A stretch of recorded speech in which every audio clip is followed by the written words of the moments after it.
Hey, I know as of the posting of this video, and granted, again, grand liminal space of the internet, so it could be any time for you, but as of the posting, we are still very close to Halloween. However, that means that we are also inching closer to my birthday, because my birthday is November 4th. Although, sometimes it is also November 3rd, if you ask my mother, because I grew up in the magical land of switching time zones. So I was born just after 12 a.m. to avoid having to pay another night of the NICU, which is very much appreciated. So my birthday can really be November 3rd or November 4th, though it is officially November 4th and I celebrate on November 4th. And you might be like, Melody, you were born after midnight, so it's November 4th. However, I was born in a city that was an hour ahead, and at the time, we were on a different time zone from them half of the year, and the other half of the year, we were on the same time. And I cannot remember at this point which way it went. However, I tend to get a little introspective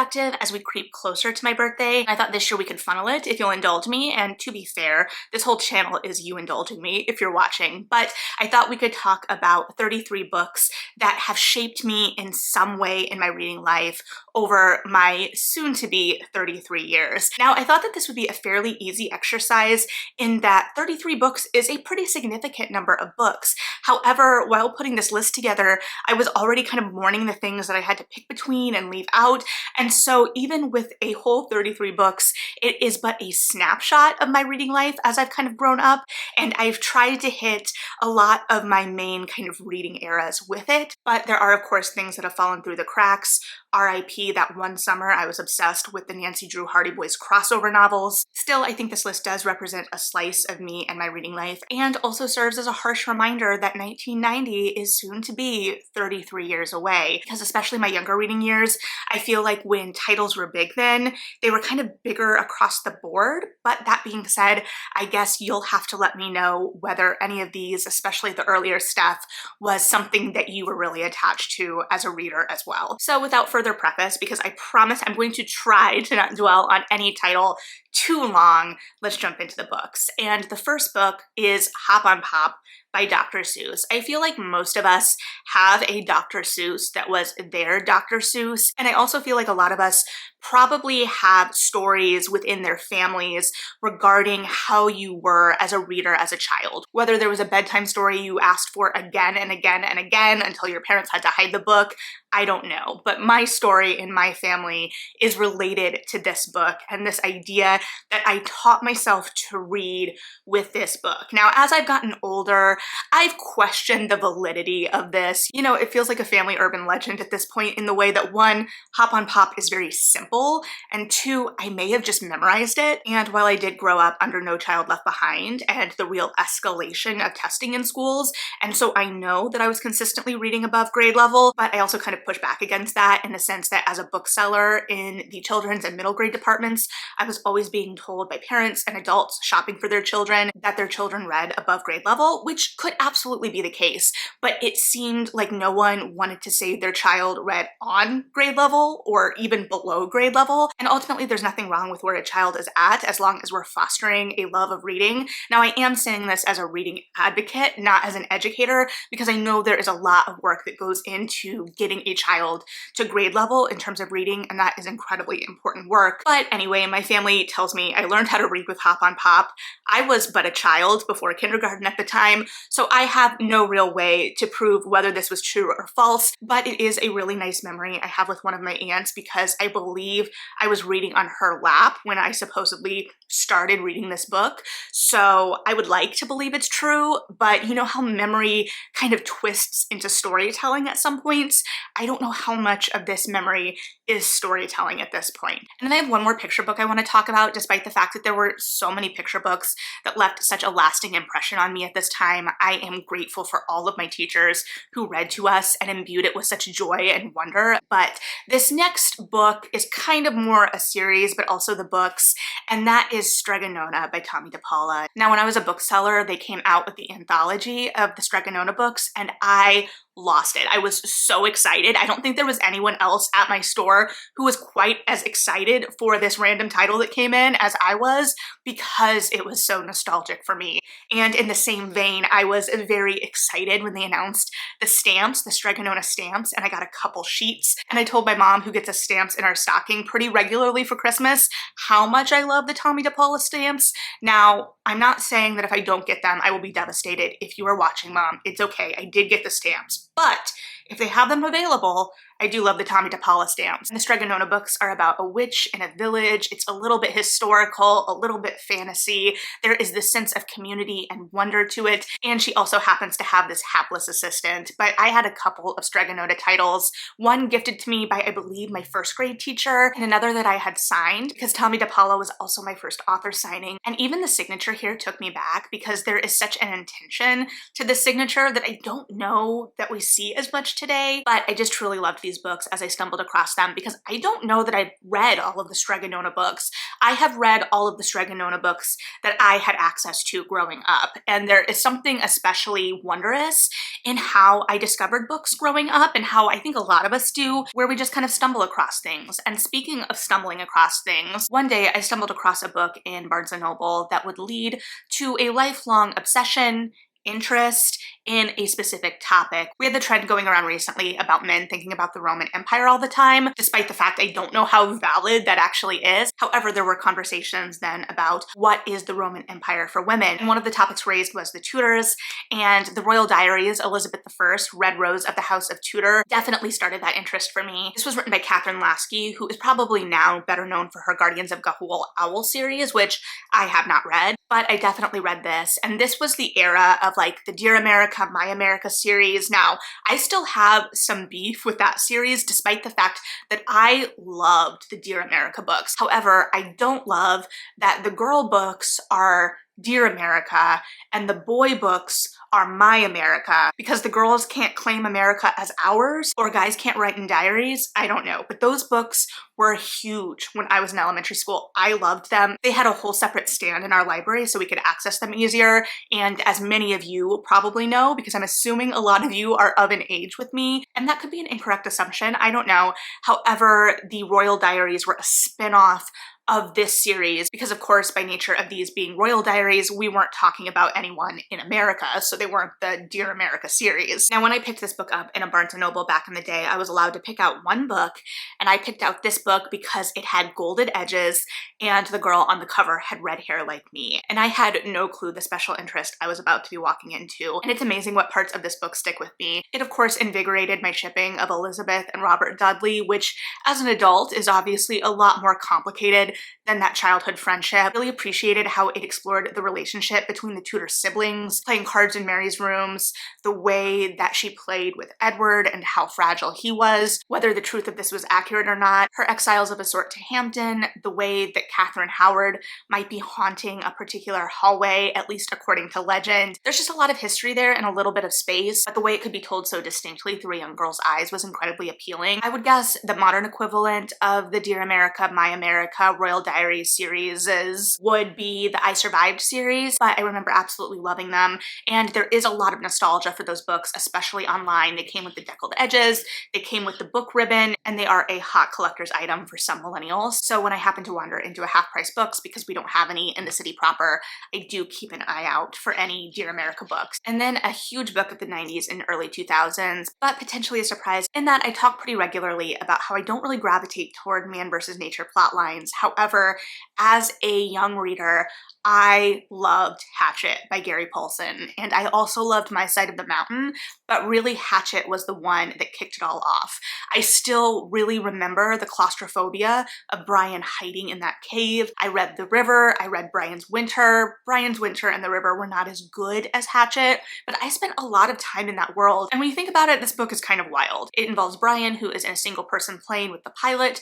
The pilot has a heart attack, the plane goes down. His main tool that he has as he tries to survive to rescue is a hatchet. Now it kind of makes sense that I was drawn to a book like this, because when I was even younger, I was obsessed with the Boxcar Children, but I particularly liked liked the first book before they were solving mysteries and they were still living in a boxcar. Like, we kind of framed this whole series off of the boxcar thing, and we only spend the one book in a boxcar, but it was kind of a modern Swiss Family Robinson thing in that it almost felt like a playhouse, even though they were very much, you know, fighting to survive on their own. But here we have an even more exacerbated version of that. I don't know how I would react to this book today, but at the time that I read it, I absolutely loved it. And then because it was the late 90s, early 2000s, Louis Sachar was reigning king. Now, you might expect me to throw out holes here, which would be absolutely valid. When the movie came out, my whole school took a field trip to go watch the movie. However, when I was, I want to say second or third grade, but I could be kind of jumbling this up in my memory, I was obsessed with the book There's a Boy in the Girl's Bathroom, and I would have told you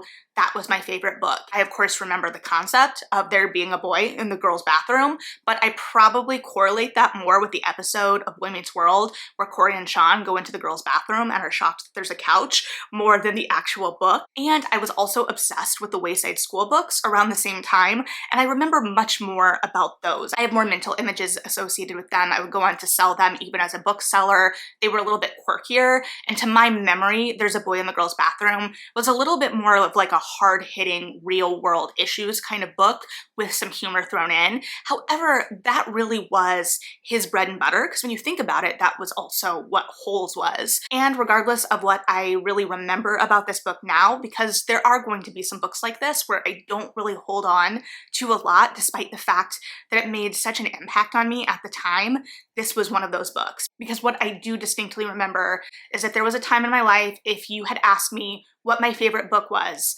I would have told you There's a Boy in the Girl's Bathroom. And I can't believe that my memory would just create something that specific, but who knows? And then continuing on in the vein of a very popular author for young people at the time, but not their most notable book, the library book that I probably checked out the most when I was a kid, outside of picture books, and admittedly, there's no way for me to verify this information, was Both Sides of Time. And this follows a 90s teen Annie who falls back into time, into the Gilded Age 1895 era, and she falls in love with a young man, Strat, at the time. But of course, his family doesn't approve because she doesn't come from money, because she's a time traveler. She has no money. But this was actually the start of a series, and also probably the start of my obsession with time travel books. I loved the romance here, which was front and center. I loved this idea of the kind of conflicting mores of the different times, and also this idea of, would Annie be found out? Would she tell Strat she was a time traveler? If she did, would she be believed?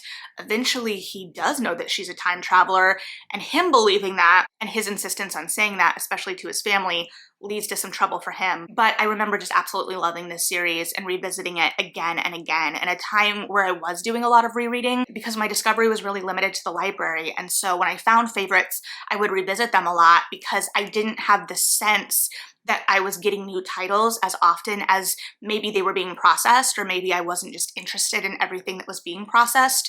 I don't know, but I did go back to these quite a lot. Going back to that historical realm for a while, another book that I don't have a lot of memory of all of the action of, but I remember loving so much and really did open a window into a historical interest and shape me in some ways, was Witch Child by Celia Reese. This is again told through a journal, and I believe the structure is discovering the journal and then exploring the journal, so there are layers. This follows a teenager who I believe her grandmother was killed in the witch hunts in Europe, and so she escapes her own persecution as a witch, settles in a Puritan settlement, which then comes under fire in the witch hunts. I cannot remember if it is specifically Salem or just Salem adjacent, and kind of honing in on that atmosphere. However, it did absolutely open up my interest in the Salem witch trials. I will say with Witch Child, I did have a review of a later Celia Reese title in which I wrote at the end of the review, I have really fond memories of Witch Child from my earlier years, and now I'm afraid to revisit it just in case it was something like this and I was too young to know better. So clearly I did not like that book,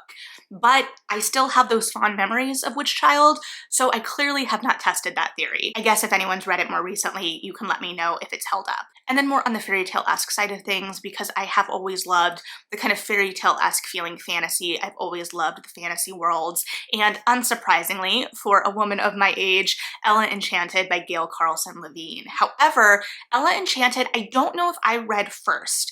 I do know I also read The Two Princesses of the Mare in elementary school and was emotionally distraught after that novel. It was like the My Sister's Keeper of elementary school, and I think that that really tells you all you need to know. It was still gorgeous though, and I loved it, and I loved the original cover, but Ella Enchanted is the one that was really fun as a young reader, and I think so many of us really enjoyed. Obviously, we got the movie, which was much different than the book in a lot of ways. It cut a lot out. We didn't see Ella going to finishing school, but for anyone that may not know, the concept of Ella Enchanted, it is a kind of spin on a Cinderella tale, and Ella as a baby is gifted the gift of obedience by a not particularly good fairy godmother, and this causes all kind of havoc later in life, especially after she meets the Prince of the Kingdom, Char. And what more do you need to say, really? While the Ella Enchanted movie has grown on me, I've always loved Anne Hathaway. I do like the Eric Idle cameos, and I definitely listen to the soundtrack pretty regularly. The book will always hold a special place in my heart, and I would love if we got another crack at it someday. Speaking of beloved works from my childhood that I wouldn't mind getting another crack, we waited so many years for Artemis Fowl by Ian Colfer to be adapted.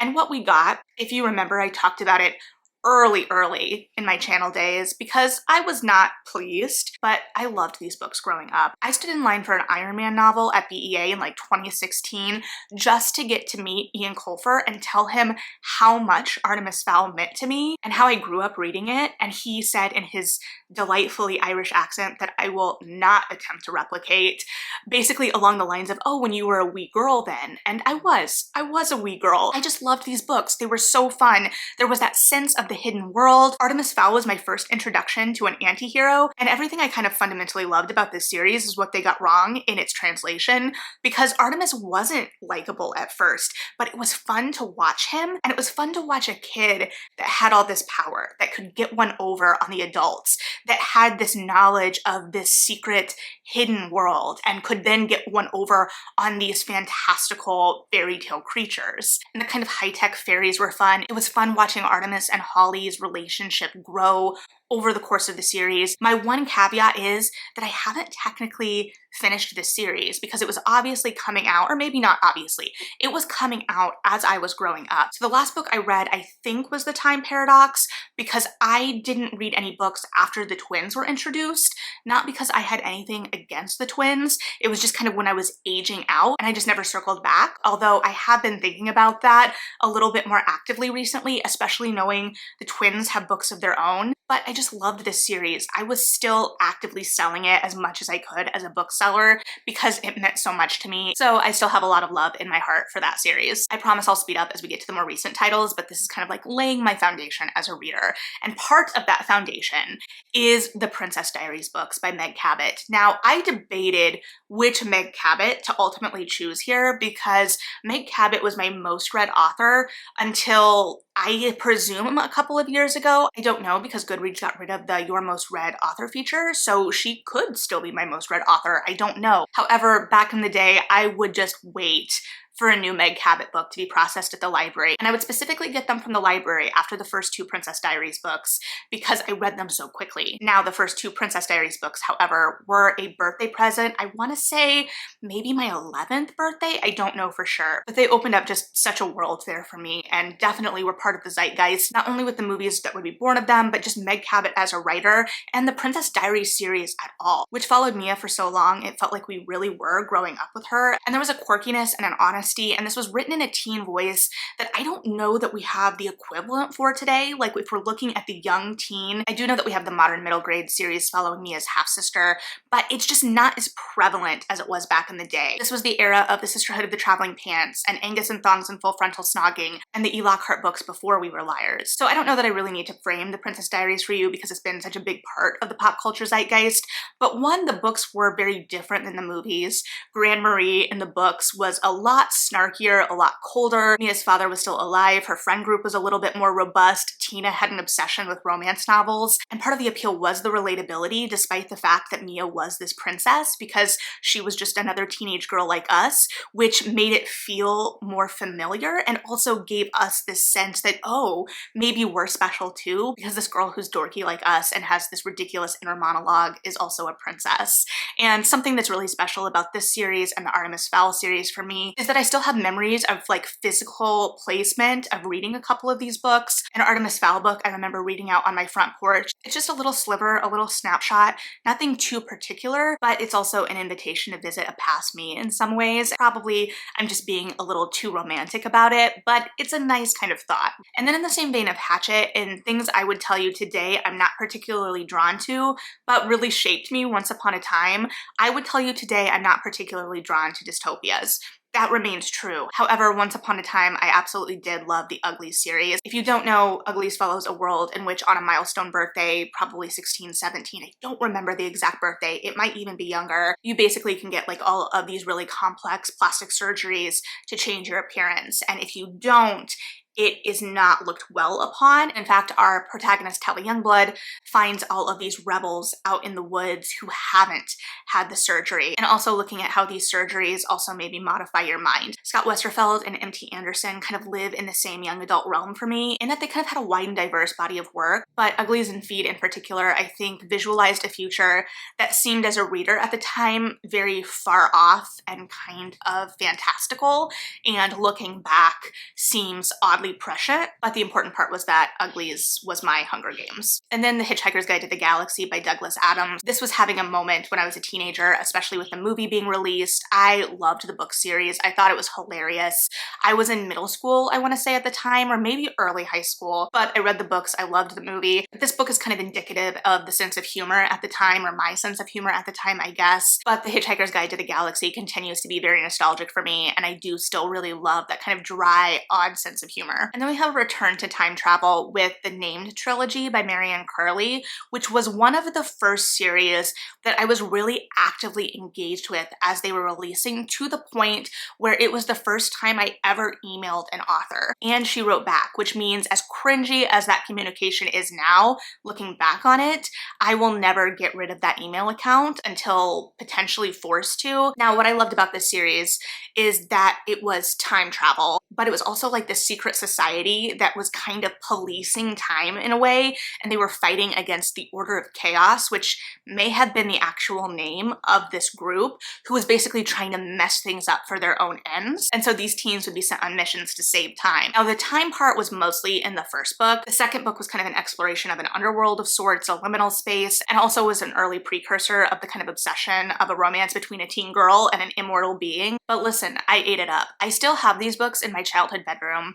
but I am a little afraid to revisit them because there was a continuation of this series self-published in, I want to say 2020, and I did download it, but I ultimately couldn't get through it. So I may revisit it at some point. Who knows? And then my only classic I'm going to talk about, and I'm not going to dwell too long on it, Pride and Prejudice by Jane Austen. This really opened up a whole new world for me in terms of classics. I was handed it by my English teacher because I had been reading Buffy novelizations, and she wanted to give me something a little bit more challenging. And I think she also wanted to kind of test my conversational skills on the book, because I remember like engaging with her. She really wanted to know my thoughts on like Mrs. Bennet versus Mr. Bennet. She very much made sure I knew Mr. Bennet had messed up too. But I mean, it's Pride and Prejudice. I feel like that's really all I've got to say, but it was my first Austen, and then I promptly read the rest. And then in terms of opening up a new part of my reading life as well, we've got Romancing Mr. Bridgerton by Julia Quinn. Probably no surprise. It may be a surprise in the sense that it is not the first book in the Bridgerton series, which while I read other romances before Bridgerton, I really credit Bridgerton getting me into romances that are series, or kind of series-minded or focused. However, at the time I was first reading these books, this was my favorite. I really needed a wallflower who triumphed. I needed a love interest who had previously overlooked said wallflower. And as much as I have critiques of the way it was handled today, I also needed that kind of glow up. It felt like an I told you so, a vindication while being an angsty teen who constantly felt overlooked. And it continues to have a really special place in my heart because of that. And then Stardust by Neil Gaiman, which was my first Neil Gaiman. I loved the fairy tale nature of it. I loved the kind of sly humor in it, kind of circling circling back to the kind of evolution of humor in books and just the way it was blended so seamlessly together. And I loved that I read it for class. My freshman year, we had these breakout assigned reading groups where we kind of got to rank our books in order of interest. And it ended up being only 3 people in the Stardust group, which boggles my mind now, thinking about how much of a giant Neil Gaiman is. But one of the other members of that group was my friend Jacob, and I'm gonna try and get through this without crying because I did not expect to get emotional about this, but we lost Jacob a couple of years ago, and I have so many memories of just kind of our slide back and forths and banter during class. But being in a small group to discuss this book gave us the space to have that kind of conversation about this book. And I remember us being kind of delighted by the F-bomb being dropped like in the first chapter, and I still think that this is a great book. I haven't revisited it lately, but it still has a special place in my heart for the type of book it is, and it will also always have a special place in my heart for its association with a friend. And then the Fae of it all, because as I have said before, probably too much for your liking,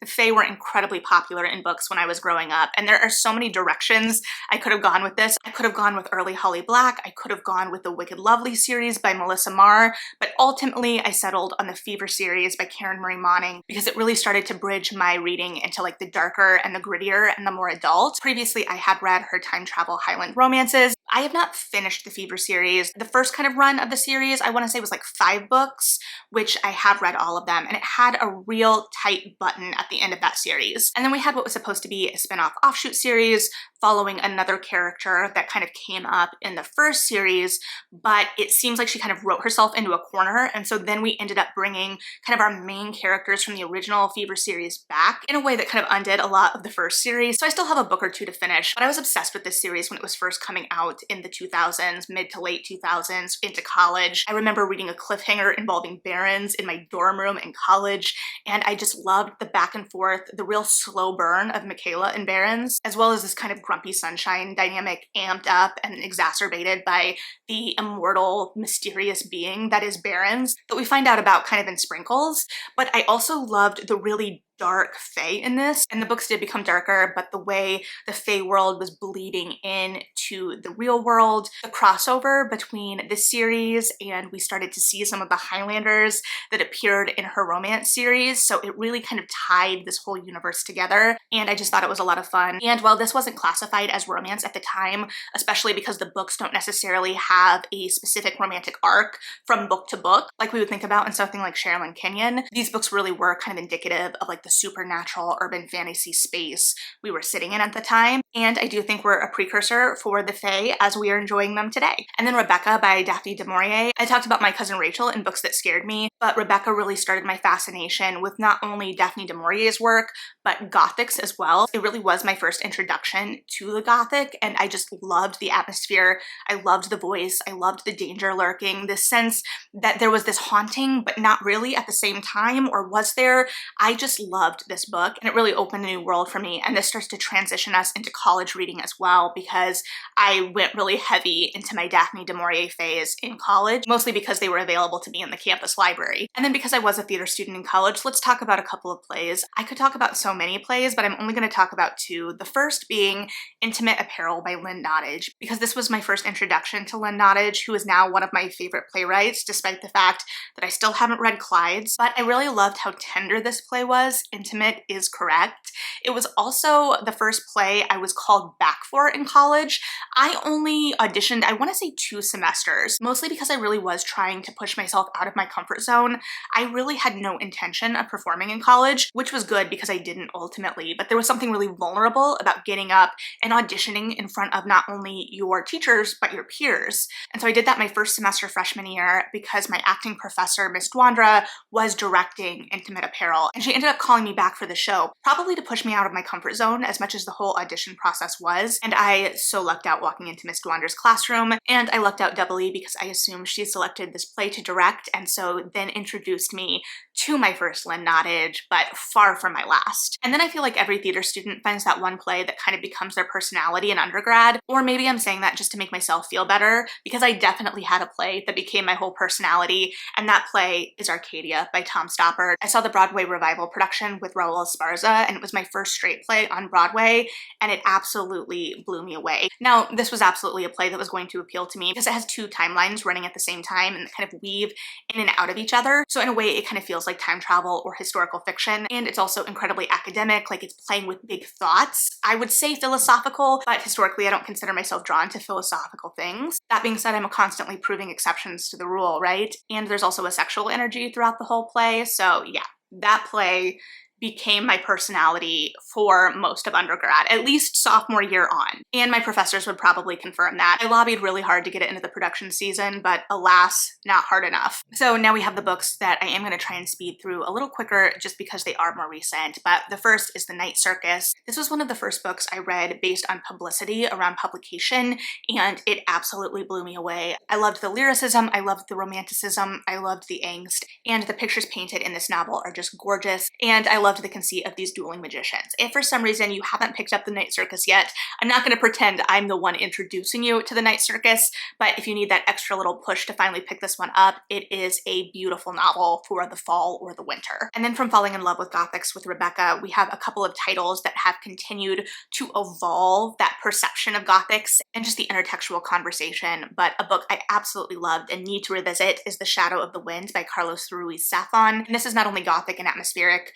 but plays on a love of reading and a love of books in a way that again kind of romanticizes it, but doesn't feel like it's pandering to readers. And then continuing my romance evolution, A Rogue by Any Other Name by Sarah MacLean, because as I said when I talked about this book, as I was rereading this series for my romance book club, I kind of considered this book, this series, this introduction to Sarah MacLean, because this series was my introduction, a kind of reset for me in terms of my relationship with romance. Discovering Sarah MacLean coming right out of college felt like a kind of moment for me. It felt like it shifted the way I perceived the genre. It felt a little punchier, a little bit more immediate, and it felt like it was engaging with the now of romance in a way where I had been kind of living in these older books. But this presented a gaming hell and these really vibrant characters that didn't not exist with other authors, but this was my doorway back into my love of the genre of historical romance. And then A Darker Shade of Magic by V.E. Schwab. This is the first preview I ever read. Like, I usually don't read like those chapter samples because usually I either want the thing or I'll wait, but something about the conceit of this book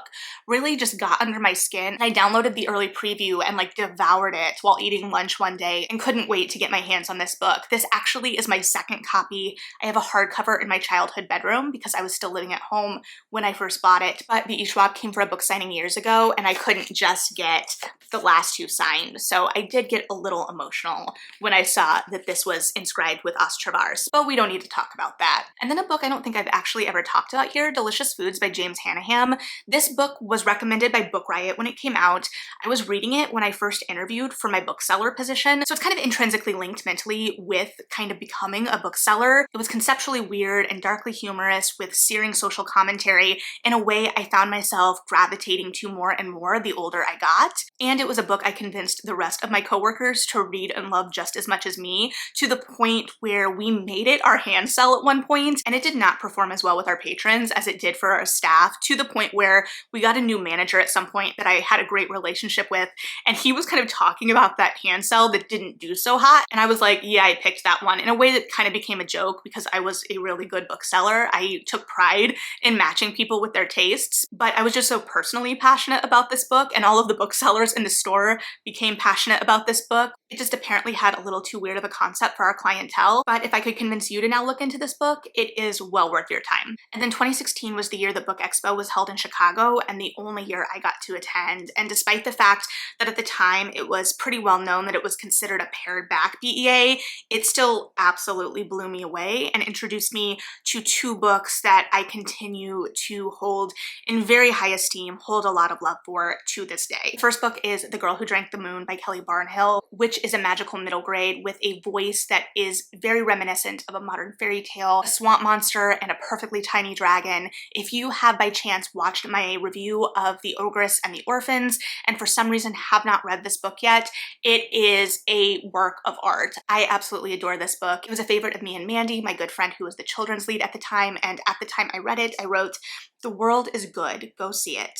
Well, add this to my list of books that have made me tear up in public.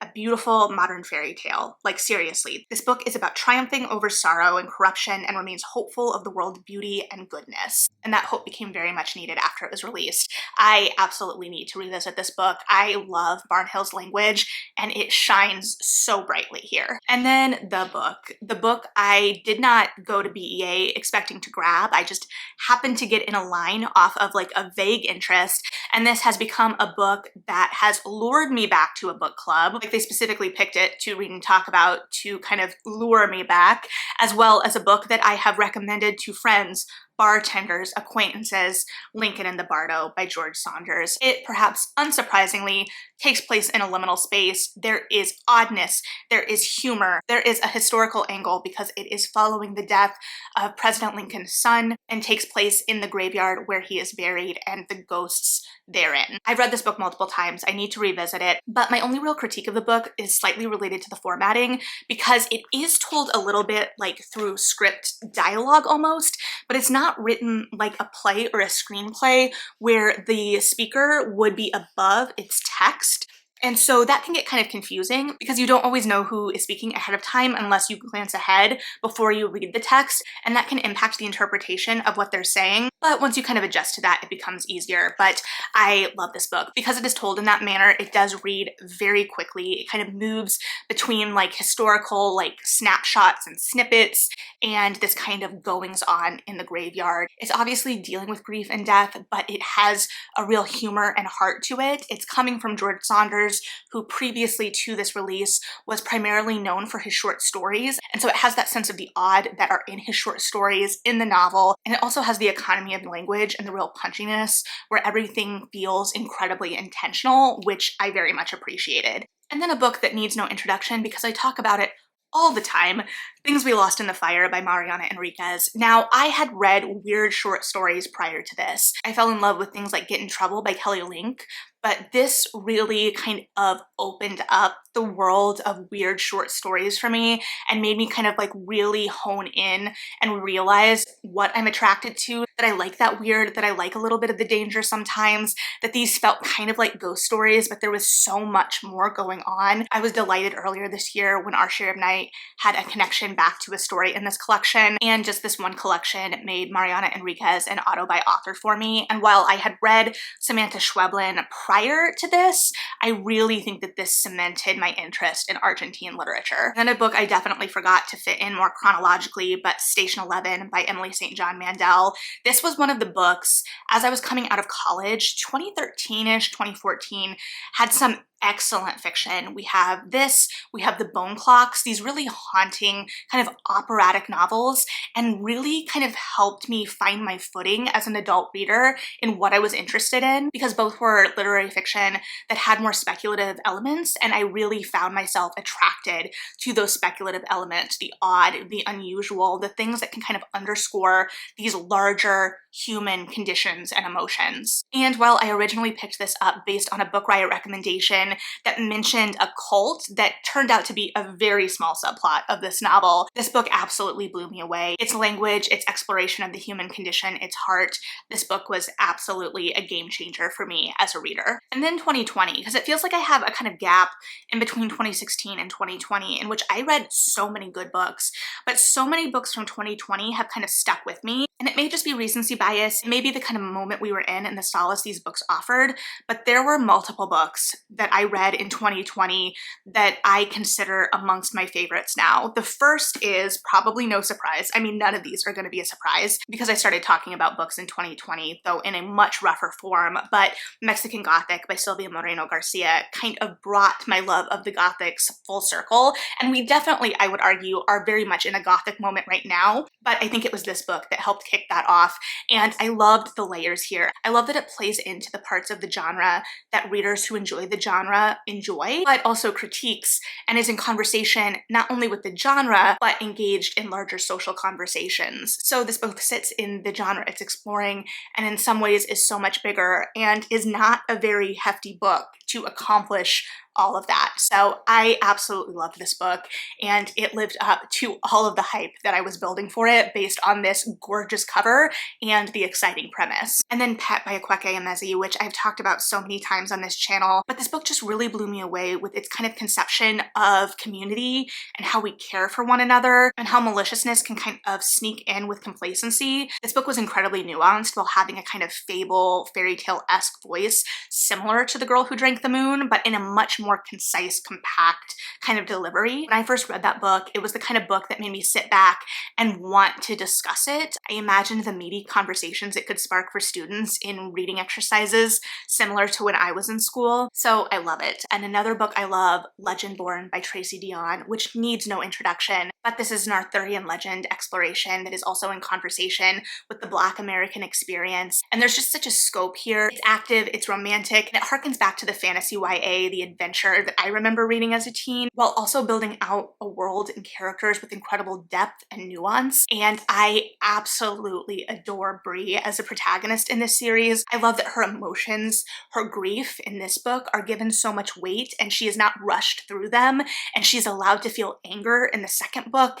And I just absolutely adore this series. I can't wait to see how it continues, but it played on my interest in Arthurian retellings, which despite the fact that I haven't mentioned any to now, I definitely had. I have considered Avalon High one of my favorite of the many, many Meg Cabots I've read, and I read The Once and Future King in high school of my own volition, as well as many other Arthurian retellings. So this kind of revitalized an interest area while also being in really important conversation with it. And if Legendborn kind of revitalized my love of a YA and a modern take that also felt reminiscent to the YA I would have read growing up, Amari and the Night Brothers is that for middle grade. This book reintroduced a wonder to me that I didn't know if I could still experience. It is very much for me a kind of modern Artemis Fowl in terms of its impact and its kind of bridging of the supernatural and the scientific. In fact, I got oddly emotional, or maybe not oddly, maybe I have too many emotions, when a teacher friend had posted a picture of the Scholastic Book Fair and Amari was like one of the toppers, and I realized that Amari was primed to be for modern students what Artemis Fowl was for me, because I discovered Artemis Fowl at a Scholastic Book Fair, and the thought of that just made me incredibly happy. I love this series so far. With the two we have so much. I ordered the special Waterstones editions for both, and I am so excited to see where we continue to go with Amari and her friends. But I love the characters in these books. I love this world, and I don't know why it's making me so emotional, but here we are. And then last but not least, if I have counted correctly, A Dark and Starless Forest by Sarah Hallowell. Now, I have talked about this book multiple times. I would encourage you to go back and watch the Feature Friday for this book if you haven't yet, but this was Sarah's debut novel and the first of my peers that I came up with in college especially that have realized a dream this big, and I have been a fan of Sarah's writing and the little pieces I've gotten since college. Like I've said before, I wasn't in the English program, so I didn't get to interact with her writing as regularly as other people, but I always loved what I got, and I was always a cheerleader for her on the back end. I've always loved her concepts, and so seeing this come to fruition was incredibly magical. And it was also oddly emotional because, as I mentioned before, when I picked up my finished copy, I flipped to the acknowledgements because I did get my hands on a digital arc of this, so the acknowledgements were the only thing I hadn't read. And Sarah's voice, if you follow her on Twitter, which I often forget how many people do, is very distinct. So I was looking forward to seeing how she was going to write the acknowledgements. What I didn't anticipate was being in the acknowledgements, and that just made me really emotional because I remember when I was a bookseller, I was walking around with a copy of Hunger by Roxane Gay, showing all of my coworkers, my friend Sarah, who was in the acknowledgements, and so it was a kind of full circle moment. And in many ways, we've come to a kind of full circle moment because now here we sit today. Now, as I said at the beginning, this is but a snapshot according to my Goodreads, which I have been using since 2007. So while it is assuredly not exhaustive, it at least is a decent kind of picture of my reading life. I have read over 3,000 books. So this is like, what, 1% of my reading life? And there are so many favorites and like moments as a reader that I've had to leave out. I don't think there were even any vampire books on here, and I went through a whole vampire phase well before Twilight even. But yeah, that's a little bit more of a glimpse of who I am as a reader, and thanks for hanging in this long. If you're still here, like and subscribe if you feel like it.